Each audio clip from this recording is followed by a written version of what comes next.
Welcome to the American Free Thinker, video number 3.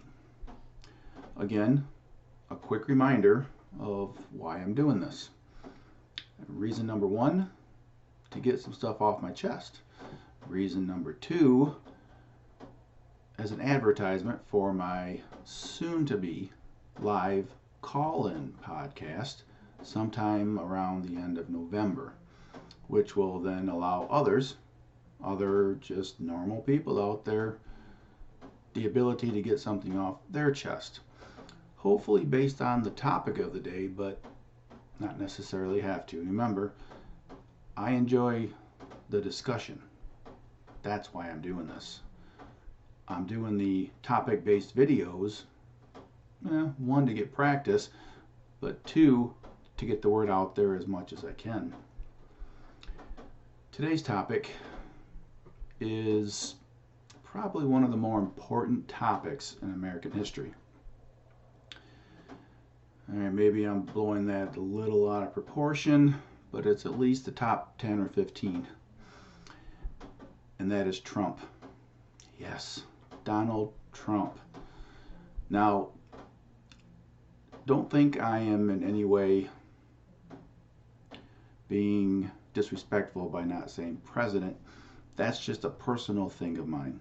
I don't put labels. I don't just say the beginning of what a person does for a living in front of their name. I don't say Mechanic Joe. And I don't say someone who has a doctorate's degree in, let's say, women's studies.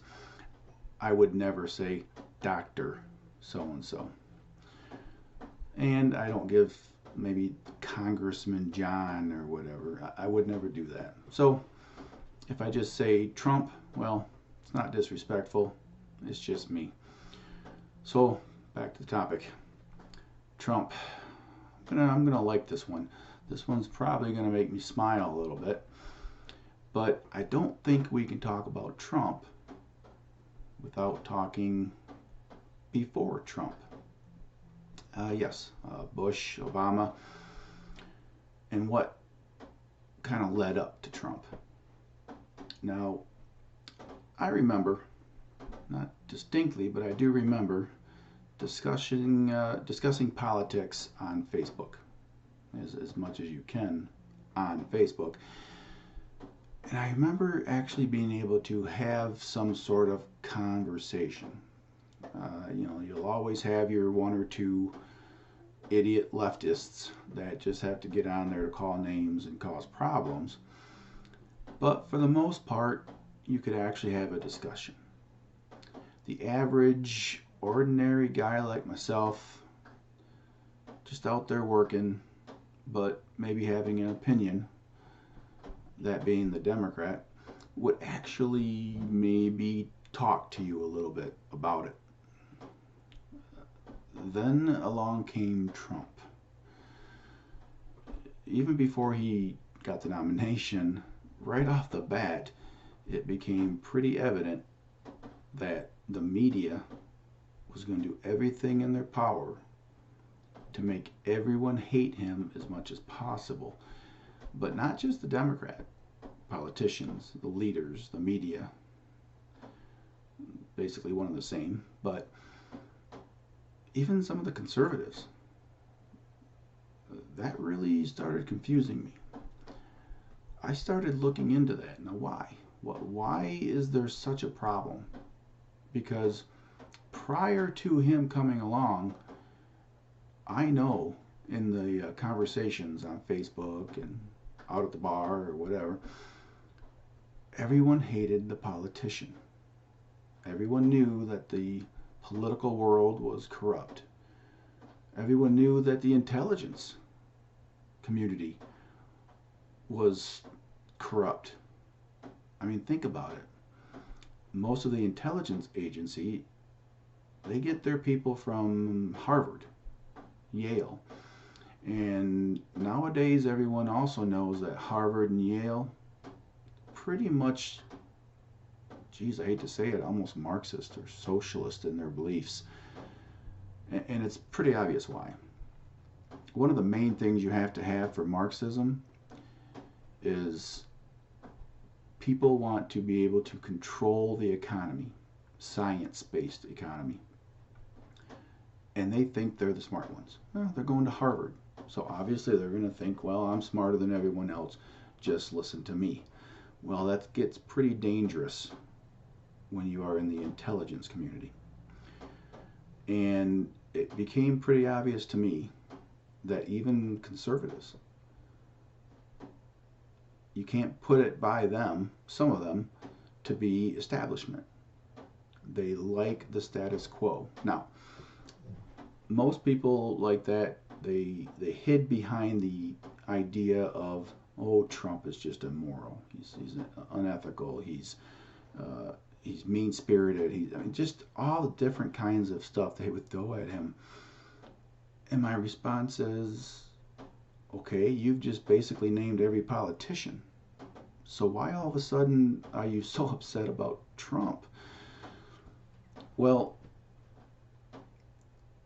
I, for one, and I saw right off the bat, you know, I was a Ted Cruz guy, but I saw right off the bat something about Trump, which was he's not a politician. He actually knows how the politician works, which I personally thought that was great. And then when he started talking about how he was going to drain the swamp that he knows about, again, I thought that was great. And it just confused me why all these people who hated politicians were so against him. And then when he started saying his things like, I think in one of his first presidential speeches, or when he was trying to get elected, one of his first speeches went something like, we need to shore up the border because there are some bad people coming across. There's some bad Mexicans. Some of the ones are illegal and they're rapists. And somehow that instantly got turned to Trump saying that all Mexicans coming across the border were criminals and rapists. So right there and then, any logical thinking person would be able to sit back and say, oh, something's wrong, because they are no. Okay, the media would do that to just about any Republican president, but not to this extent, because even some of the conservatives were repeating it. Well, let's just say it, they were acting like Democrats. All right, little side thing here. I'm really not trying to, I don't want to say the word offend, but the mom and pop Democrat out there. Because remember, my whole goal is to kind of talk to them and ask them, why are they still voting Democrat? Well, if I keep attacking them, they get defensive, they no longer listen. That's not my purpose. So I'll try to back it up a little bit. All right. Anyways, back to Trump. It was so obvious that they were coming at him real hard. And even today, the Democrats, remember, the mom and pop, that don't really look into the topics. They don't really question the media. They were told to vote Democrat by their parent, by their bosses, union bosses, by their professors, now the media and Hollywood. But then I keep repeating myself on that. So they're not even looking into it. Even today, they still say that that's what he said. Well, no, it's not. But anyways, so it became pretty evident that Trump was my man. Not only was he saying everything that I believed in, but the establishment Republicans, the rhinos, were so against him that really got me realizing that, yeah, all right. And another thing was he was actually fighting back. Every time someone from the news media would say something, or a Democrat politician, or even the Republicans that were against him, he would fight back, and I know most of you that are on the conservative side, you like that too. And even if you voted Democrat, but you're not really into politics, you had to have liked that a little bit too. You had to have liked the fact that he was so pro-American that it made the left's head explode every time he said something. The media was just going crazy, and I think that that is what made the upswell so strong. And I don't think there was a single thing I disagreed with. Now, he started bringing up the tariff idea, getting rid of NAFTA. And that made some of the conservatives really just show their true colors. Because for most people, it was common sense people, people that, like I was saying, my free thinker, where you're rational, logical, critical thinking skills, you knew right off the bat that he wasn't talking about just implementing tariffs and that's just going crazy. It was pretty obvious that that's how he was going to use tariffs to stop these other countries from taking advantage of us. It was obvious to me that that's what you would do. That's your power. And so when they started going off against that so hard, again, it was pretty obvious. They're the establishment conservatives. Now, legitimately, he was saying some things that would ethically, morally make some people, conservatives, not be able to vote for him. Understood. But for the most part, I'm pretty sure it was the establishments. It really showed true colors of a lot of conservatives. But I was happy. Trump was saying things and fighting back so hard. I was like, finally, we might actually have a president that fights for America. What a concept. And it didn't matter. It didn't matter what the other countries said. It really didn't. He wants everyone to succeed, but he's going to make sure America's first.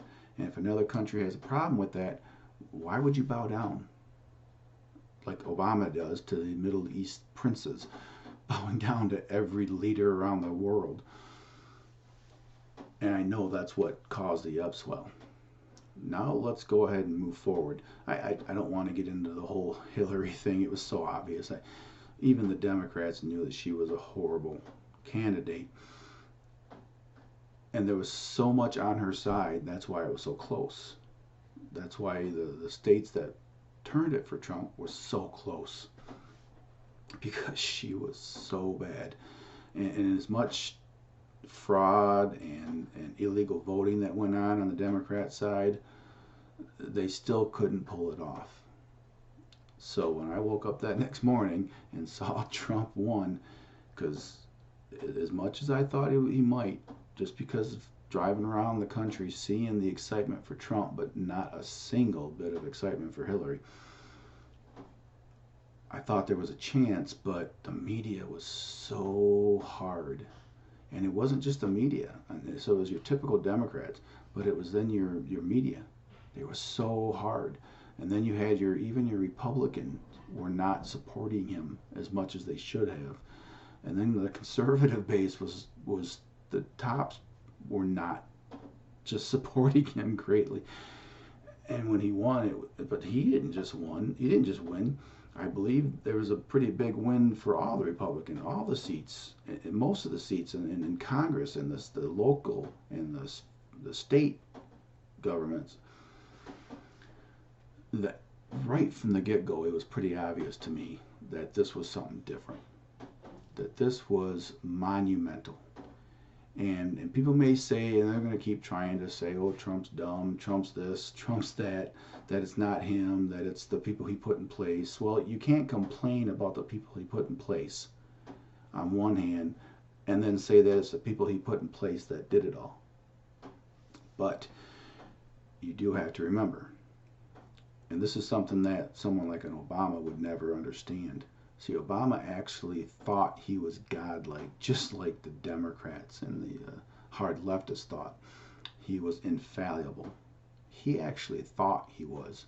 He has the mindset of a dictator. That is a true mindset of a dictator, someone who actually thinks he has it all. He knows it all. Well, anybody who thinks they could possibly know everything there is to know as president, you don't want that person in there. That was another reason why I liked like Trump. He was a business leader. The one thing you know to be a successful business is you have to be able to delegate. You have to know where your weaknesses are and make sure the people that, those are your strongest people, the ones that cover your weaknesses. And so that's what he was doing. I thought he screwed up. I'll be honest, he screwed up. He put too many politicians in there. He should have gotten every single professional in that was out of the political atmosphere of Washington and brought them in and then weed them out. They were instantly jumping on him. People that were leaving, he was having to get rid. Okay. Omarosa was bad. Okay, I will admit Omarosa was bad. I don't know a single person who supported Trump that doesn't look at that and say, wow, that was a screw up. But if you look in Omarosa's background, you realize that there was probably one reason why she was there. But also that Trump, I think, really is loyal. If you're loyal to him, he's going to be loyal to you. And somehow people think that's a bad thing. I don't. So now he's elected. And the biggest kick I got out of it was all these professional economists actually having the nerve to go out there and say once he's elected, everything is going in the tube. Everything. I mean, all these economists, not just on the Democrat side, but those conservatives, the backstabbers, the ones that were obviously for the establishment. They're not true to themselves. They're out there saying everything's going to collapse. And then boom, bust, right? Just the economy soared back. And here I am, again, as many times I have to say this, just an average guy. All right, just like all you Democrats out there that just continue to insist on voting Democrat. I'm just your average guy. I'm not an economist, but it was pretty obvious to me that one of the biggest things to make an economy boom is confidence in your leaders. And you had a business leader saying that I am for the businessman.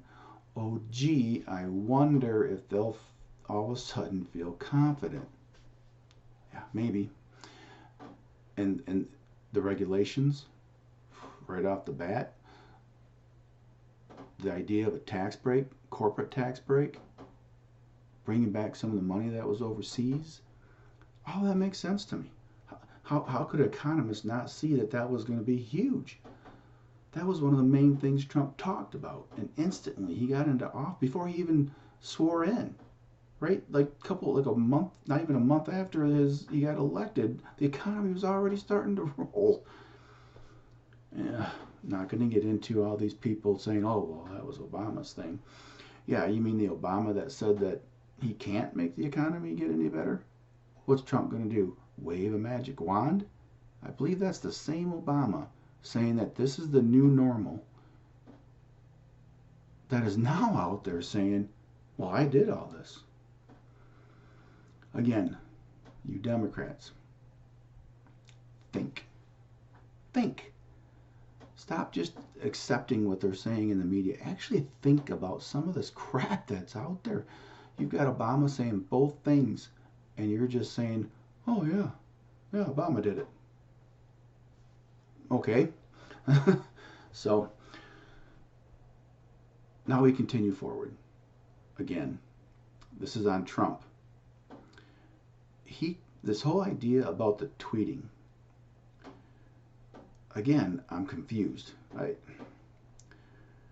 Would you rather have a president that doesn't tweet but doesn't really like America, or a president that occasionally tweets some bad things but he loves America and America's moving forward? Not sure about that. Let me think about it for a split second. Not to mention, if you had a media that refuses to put the truth out there when things happen, Twitter is pretty dang good for that. Wouldn't that be your way to get around that problem? I think it works great. I hope he keeps doing it. And then, of course, the whole idea about and they're going to go on this one for quite a bit, so be careful. This whole thing about him saying that the media is the enemy of the people, and all of a sudden he's going to get rid of the First Amendment. Again, think, people. First of all, he's saying fake media is the enemy of the people. Yeah. How is a fake media a media that no longer just tells it like it is and then lets you decide, but a media that not only tells you how to think, tells you what they want you to hear, but also lies constantly? How is that not the enemy of the people? That would be the definition. That should be the definition in the First Amendment. That if a media acts like this, then they are the enemy of the people. How is that confusing? Again, just your average Democrat out there, just think about that. And I don't care if you watch CNN or Fox News. It doesn't matter. If they lie, then yeah, it is fake news. And yeah, they are the enemy of the people. By definition, I think. So by Trump continuing to put that out there, all he's doing is pointing out the things that the majority of us people actually think. But well, first of all, we don't have the bullhorn to say it, but a lot of them are too afraid to say it. Well, we actually have a president that just, like I said, not a politician, an actual president that says it like it is. And he tells everyone that America is by far the strongest country in the world. You can either follow and then catch up at your own, whatever, however way you want to do it, or you're not going to be with us. How's that bad? Because the rest of the world already knows it. Prior to Trump, they just walked all over us. They expected us to continue to give them everything at our detriment, which it has been ever since definitely World War II, but even World War I, just helping them rebuild Europe time after time after time. The idea that we have to give them money or else they might go under, and then there'll be a revolution and problems in that country that might affect us. How is that even a good thing? How does that not make people realize that, yeah, America is the strongest and the best country in the world? How about we just maybe follow along and go along with them for a bit? And then, of course, you have his immigration, which I really don't care what anybody says. I think about 75% of this country, even Democrat voters, agree with him on the border, on immigration.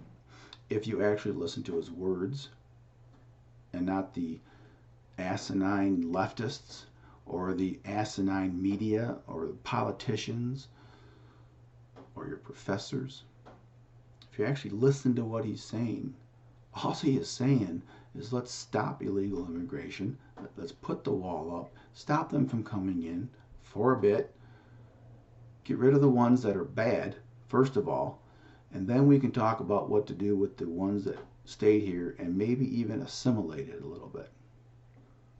How is that bad? I really try to figure that one out, and that'll be, of course, another topic. But again, that's Trump. He is saying what most of us believe, and a lot of you Democrat voting people out there refuse to admit. Instead, you just hate him. You hate him for the same reason that you vote Democrat in the first place, because the media is telling you to. And you refuse to just look at the facts. So now we have Trump for the future. What's going on? What's going to happen? Well, obviously if the Democrats win and take over the House, I'm still thinking they're not going to, but you never know. The Senate definitely can't. I would bet everything I have that they're not going to take over the Senate. You watch, Democrats, and this is going to be your fault for voting for them. Those hardliners, those leftists that came about when Obama guy came into office, and they felt the power, and they've been taking it and trying to interfere right from the jump. They're going to do everything they have power to screw things up. They're going to stop this momentum that we have with the trade deals, with the taxes, with the economy roaring forward, with the jobs coming in, with unemployment so low. Holy crap, how can I mention all these things that are happening right now? Even if you're, I don't want to say it, even if you're dumb enough to think that it was Obama that did it, why would you want to take the power away from Trump when he is continuing it and making it even better? Even if you want to convince yourself that it was Obama, guess what? Trump is making it even better and making it continue and bringing actual manufacturing jobs back into this country. Wow, what a concept that is. So, as part of the future going on with Trump, obviously, if the Republicans take over and they actually grow a pair and actually start doing some of these things that he's talking about, come 2020, it's going to be almost as much of a blowout as Reagan was. Trust me on that. Well, thank you for listening to the video. If this is on YouTube that you're watching it, please subscribe. Ring the doorbell. I keep calling it doorbell. I know it's lame. Share it. If it's Facebook, like it, share it. Again, you Democrats out there that don't really have the desire to debate or anything, but you have a really smart Democrat friend that will just like to tear me apart and show me what's up, make sure he gets it, or she for sure. If not, on my Facebook, you'll see my webpage, which is American Freethinker through Podbean. And once again, thank you, and I look forward to seeing you at the next video. Thank you.